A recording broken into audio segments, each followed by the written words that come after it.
Salam sejahtera untuk kita semua. Yang kami hormati Ibu Cici Askotamia, selaku dosen pengampu mata kuliah Manajemen Investasi dan Pasar Modal, dan kepada semua teman-teman yang berbahagia. Sebelumnya kami ucapkan terima kasih atas waktu yang diberikan kepada kami. Maka, hari ini izinkan kami dari kelompok 8 dengan anggota. Yang pertama ada Aprila Ananda dengan NPM 19612722. Saya sendiri ada Maria Priska dengan NPM 19612756. Yang ketiga ada Tripina Sionita Agnes dengan NPM 19612785. Dan yang terakhir ada teman kami yang bernama Firdelius Hengki dengan NPM 19612792. Maka dari itu, hari ini kami akan mempresentasikan tentang analisa saham sektor keuangan. Harapannya adalah di akhir presentasi ini, kawan-kawan semua dapat memahami tentang analisis saham sektor keuangan yang telah kami presentasikan. Baiklah, di sini saya akan menjelaskan pada bagian latar belakang. Yang pertama ada sejarah perusahaan. Bank BCA didirikan sejak tahun 1955 dengan nama NV Perseroan Dagang dan Industri Semarang Knitting Factory. Nama bank ini telah diubah beberapa kali hingga menjadi PT Bank Sentral Asia. Bank BCA mulai beroperasi di bidang perbankan sejak 12 Oktober 1956. Penawaran perdana Bank BCA di Bursa Efek Indonesia dilakukan pada bulan Mei tahun 2000. Hal ini mengubah perusahaan menjadi perusahaan terbuka dan nama bank menjadi PT Bank BCA Tbk. Bank tersebut tumbuh menjadi salah satu bank terbesar di Indonesia dengan menawarkan beragam solusi perbankan untuk menjawab kebutuhan finansial nasabah dari berbagai kalangan. Melalui beragam produk dan layanan, adanya solusi finansial BCA ini mendukung perencanaan keuangan pribadi dan pengembangan nasabah bisnis. Selain itu, keberadaan layanan Bank BCA didukung oleh kekuatan jaringan antar cabang, luasnya jaringan ATM, serta jaringan perbankan elektronik lainnya. Yang kedua, ada cabang perusahaan. Saat ini, Bank BCA memiliki 1.242 cabang, terdiri dari kantor wilayah, kantor non-wilayah, dan kantor cabang di seluruh Indonesia, serta 2 kantor perwakilan luar negeri yang berlokasi di Hong Kong dan Singapura. Yang ketiga ada anak perusahaan. Pengembangan bisnis yang juga mencakup kompetensi di bidang penyaluran kredit, termasuk penyaluran kredit mobil dan kredit kepemilikan rumah melalui anak perusahaan, yakni BCA Finance. Kini Bank BCA telah memiliki 9 anak perusahaan perbankan yang mencakup dari berbagai sektor. Yang pertama ada BCA Finance Limit, yang kedua ada PT Asuransi Jiwa BCA, yang ketiga ada PT Asuransi Umum BCA, yang keempat ada PT Bank BCA Syariah, yang kelima ada PT Bank Digital BCA, yang keenam ada PT BCA Finance, yang ketujuh ada PT BCA Multifinance, yang kedelapan ada PT BCA Sekuritas, yang kesembilan ada PT Sentral Capital Ventura. Ketika mengalami pandemi kemarin, PT BCA memiliki strategi hadapi pandemi, yaitu PT BCA Tbk mendukung upaya pemerintah dari tim medis dalam rangka penanganan COVID-19 di Indonesia. BCA menyatakan komitmen untuk membantu masyarakat, terutama mereka yang keadaan ekonominya terdampak pandemi. Komitmen ini diwujudkan melalui keikutsertaan BCA dalam program donasi, kolaborasi sosial berskala besar yang dicanangkan oleh pemerintah Provinsi DKI Jakarta. Kegiatan penyaluran bantuan bersama Bakti BCA menggalangkan donasi dan memperoleh dana sebesar 1 miliar rupiah yang dikonversikan menjadi 10.000 paket sembako. Paket bantuan tersebut disalurkan secara bertahap kepada masyarakat yang berada di daerah 12 kantor wilayah BCA yang tersebar di seluruh Indonesia. Keikutsertaan program KSBB ini semakin memperkuat komitmen BCA untuk selalu memberi perhatian lebih kepada masyarakat terutama di tengah kondisi saat ini yang mengalami COVID-19. Baiklah, saya akan menjelaskan salah satu analisis yang digunakan pada analisis fundamental, yaitu analisis ekonomi. Analisis ekonomi merupakan salah satu analisis yang digunakan pada model teknik fundamental. Analisis ini cenderung digunakan untuk mengetahui keadaan yang bersifat makro dari suatu keadaan ekonomi. Unsur-unsur makroekonomi yang biasa dianalisis melalui analisis ekonomi ini adalah sebagai berikut. Yang pertama ada PDB. Kami mengambil data 10 tahun terakhir dari tahun 2012 sampai dengan tahun 2021. PDB atau Produk Domestik Bruto adalah jumlah atas suatu produksi barang dan jasa yang mampu dihasilkan negara dalam kurun waktu tertentu. Fungsi dari produk domestik bruto adalah untuk mengukur perkembangan ekonomi pada suatu negara. Dilihat dari data di atas, kondisi PDB Indonesia stabil dari tahun 2012 sampai tahun 2019. Tingkat PDB Indonesia mengalami penurunan pada tahun 2020. Hal itu disebabkan karena munculnya pandemi COVID-19. Namun pada tahun 2021, PDB di Indonesia mulai mengalami kenaikan. Yang kedua ada tingkat bunga. Tingkat bunga adalah ukuran keuntungan investasi yang dapat diperoleh dari investor dan juga merupakan ukuran biaya modal yang harus dikeluarkan perusahaan untuk menggunakan dana dari permodalan. Dari data di atas, dapat dilihat dari tahun 2012 sampai dengan tahun 2015, tingkat bunga mengalami kenaikan. Namun tingkat bunga mulai menurun dari tahun 2016 sampai dengan tahun 2021. Tetapi pada tahun 2018, tingkat bunga mengalami kenaikan dari tahun sebelumnya. Hubungan tingkat bunga dan pasar modal berbanding terbalik. Apabila tingkat suku bunga naik, maka akan mengakibatkan pasar modal mengalami penurunan, dan sebaliknya. Jika tingkat suku bunga menurun, maka pasar modal mengalami kenaikan. Yang ketiga ada inflasi. Inflasi adalah kenaikan harga barang dan jasa yang terjadi secara umum dan terus-menerus. Dari data di atas, dapat kita lihat inflasi terus-menerus mengalami penurunan dalam 10 tahun terakhir. Tingkat inflasi paling rendah adalah pada tahun 2020. Karena disebabkan oleh pandemi COVID-19 yang menyebabkan fenomena panic buying, di mana masyarakat membeli kebutuhan dan menimbun dalam jumlah yang banyak. Apabila inflasi mengalami penurunan, merupakan sinyal positif bagi para investor karena daya beli masyarakat akan meningkat dan berakibat pada kenaikan pendapatan perusahaan. Yang keempat itu ada kurs rupiah. Nilai tukar fluktuasi kurs rupiah terhadap mata uang asing akan mempengaruhi iklim investasi dalam negeri, khususnya di pasar modal. Dari data di atas, dapat kita lihat Indonesia dalam 10 tahun terakhir mengalami peningkatan, walaupun pada tahun 2018 mengalami penurunan, tetapi pada tahun 2020 dan 2021, kurs rupiah mengalami peningkatan. Yang terakhir, ada tingkat pengangguran. Tingkat pengangguran merupakan tingkat persentase dari jumlah tenaga kerja yang masih belum bekerja, yang meliputi pengangguran terbuka maupun pengangguran tertutup.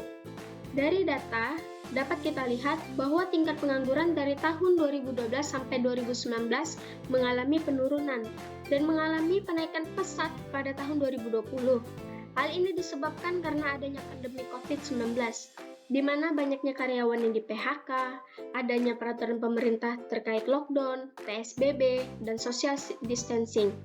Kegiatan membatasi masyarakat untuk bekerja dapat memicu bertambahnya tingkat pengangguran. Baik, sekian penjelasan dari saya mengenai latar belakang dan analisis ekonomi. Selanjutnya akan dijelaskan oleh teman saya, Aprila Ananda. Di sini saya akan membahas tentang analisis industri. Apa itu analisis industri? Analisis industri merupakan salah satu bagian dalam analisis fundamental. Nah, analisis industri ini biasanya dilakukan setelah kita melakukan analisis ekonomi. Mengapa investor memerlukan analisis industri? Dalam analisis industri, investor akan membandingkan kinerja dari berbagai industri untuk mengetahui jenis industri apa aja sih yang paling memberikan prospek saat ini atau di masa mendatang. Atau industri mana yang harus dihindari untuk pilihan investor saat ingin berinvestasi. Terdapat masalah dalam pengelompokan industri yang menjadi semakin rumit ketika berhadapan dengan banyak perusahaan yang memiliki banyak ragam lini bisnis. Pada pembahasan kali ini, kami akan menyampaikan data dari 3 perusahaan, yaitu Bank Sentral Asia, Bank Bukopin, dan Bank Raya Indonesia. Fokus kita kali ini yaitu pada perusahaan Bank Sentral Asia. Mengapa? Yaitu karena dibandingkan dengan perusahaan yang lain, Bank Sentral Asia lebih mengalami keadaan yang stabil.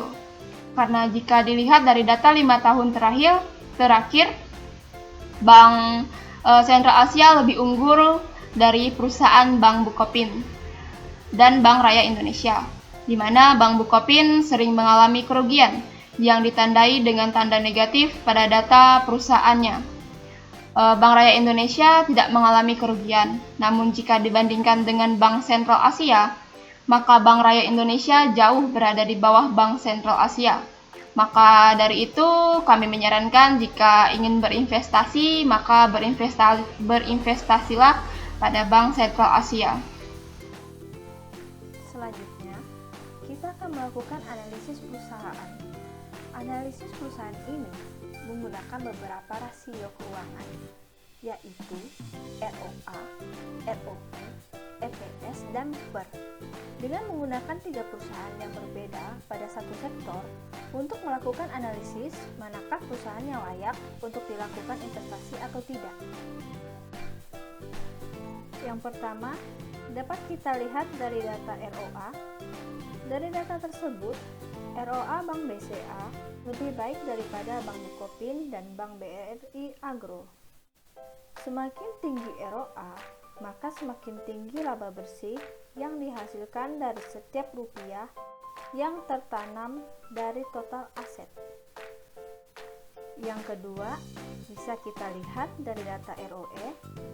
Dari data tersebut, nilai ROE Bank BCA jauh lebih baik daripada Bank Bukopin dan Bank BRI Agro.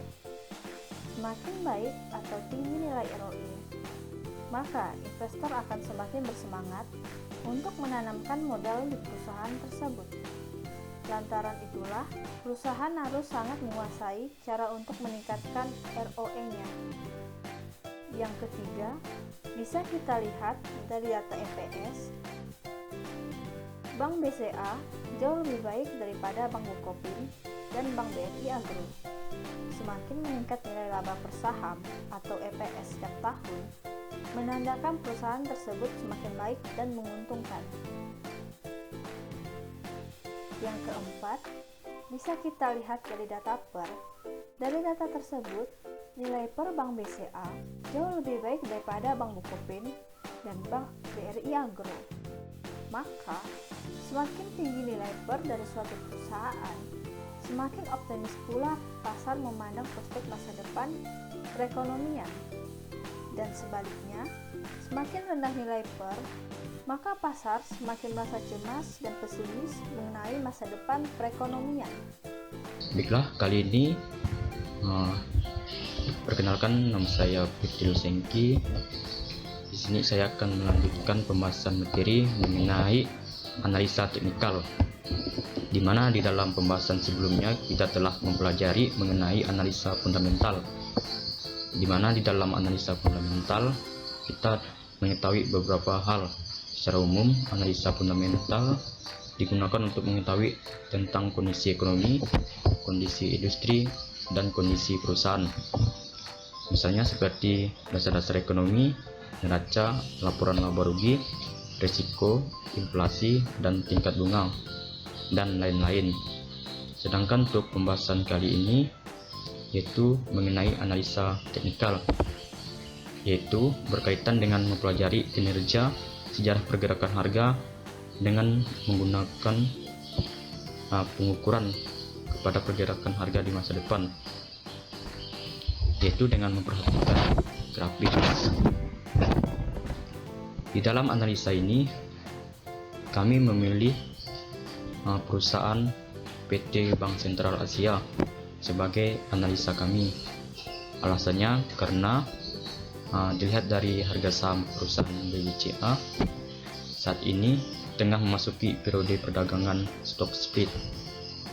Selain kinerjanya yang telah teruji dengan adanya stock split, maka harga sahamnya akan lebih rendah sehingga menarik untuk kami analisa.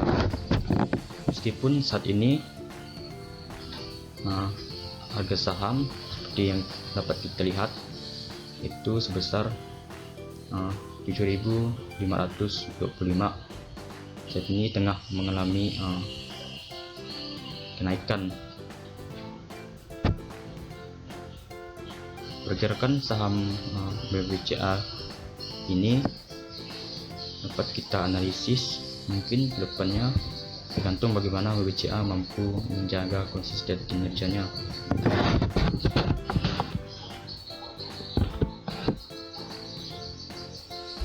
Baiklah, di sini untuk analisa PT Bank Sentral Asia, kami menggunakan CAD sebagai analisa. Di sini kami menggunakan yaitu dengan menggunakan CAD grafik candlestick,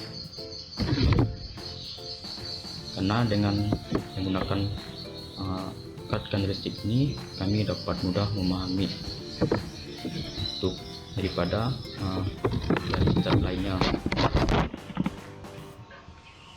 Selain itu kita dapat mengetahui untuk posisi bagian ini yang berbentuk horizontal itu menunjukkan waktu saham, dan untuk bagian vertikal ini itu menunjukkan harga saham.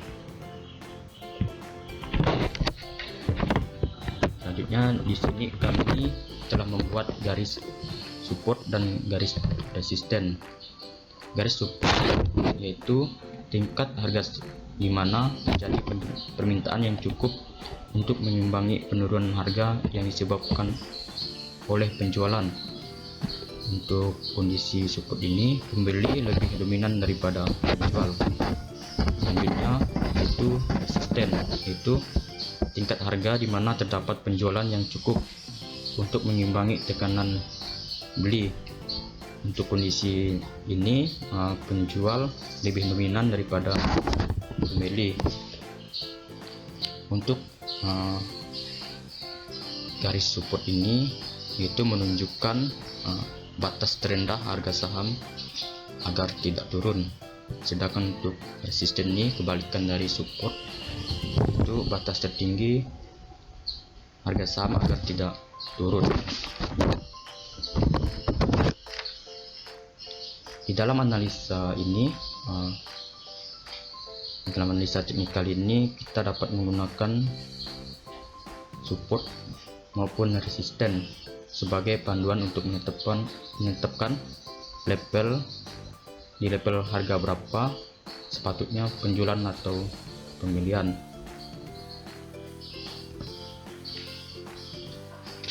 Di sini dari grafik ini kami akan menganalisa dari bulan Oktober sampai bulan Juni di sini, dimana pada tanggal 30 bulan 9 2021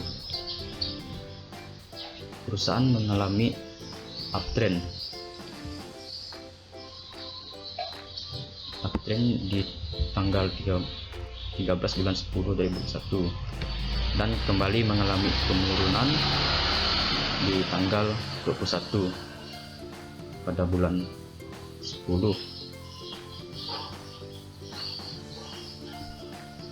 Kemudian langsung saja untuk bulan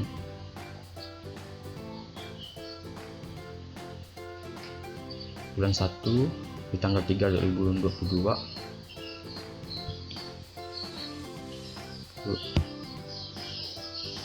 saham di sini mengalami uptrend di tanggal 14 Januari. Untuk kondisi seperti ini, untuk di tanggal 17 Januari sampai tanggal 9 Februari ini mengalami sideways, di mana harga tidak mengalami naik dan harga tidak mengalami turun.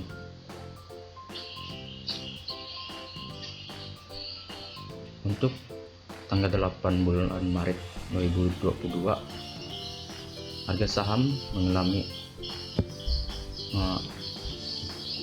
turun, dan untuk tanggal 17 Maret harga saham mengalami kenaikan,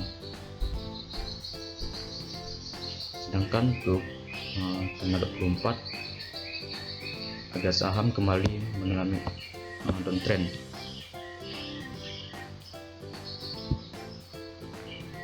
Seperti yang kita lihat, harga saham pada tanggal 19 April di sini mengalami downtrend dan kembali lagi mengalami uptrend,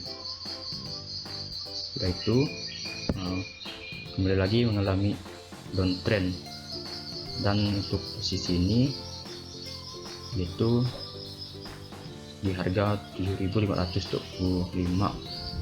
Menurut kami, jika terjadi pada kondisi ini bisa menahan harga ini dan kemungkinan harga saham kedepannya baik.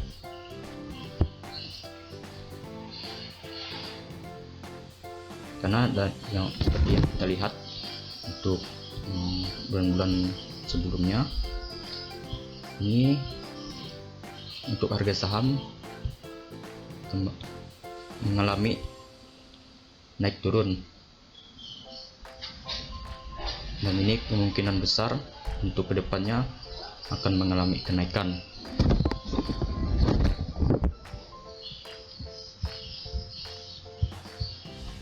Untuk selanjutnya kami menggunakan analisis moving average atau rata-rata. Moving average atau rata-rata merupakan salah satu indikator yang banyak digunakan dalam analisis teknikal.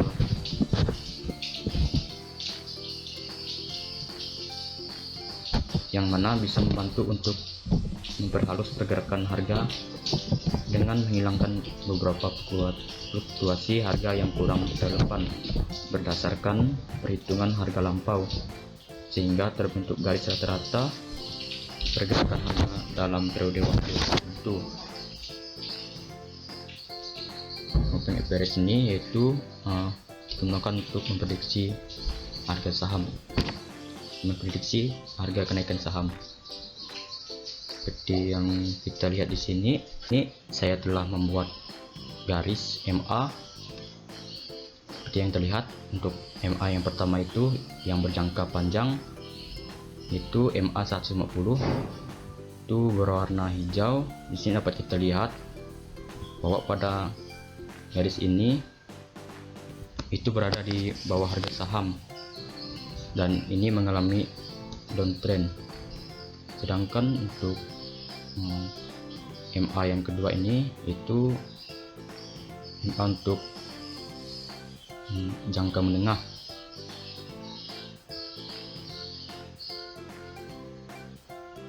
Sini garis ini berwarna hitam, dan untuk jangka menengah ini garis ini menunjukkan posisi harga sahamnya berada di bagian atas dan mengalami uptrend. Sedangkan untuk garis MA yang ketiga yaitu 20, sini dapat kita lihat dan mengalami uptrend pada harga saham, dan ini pada kondisi ini untuk harga saham dalam posisi bawah.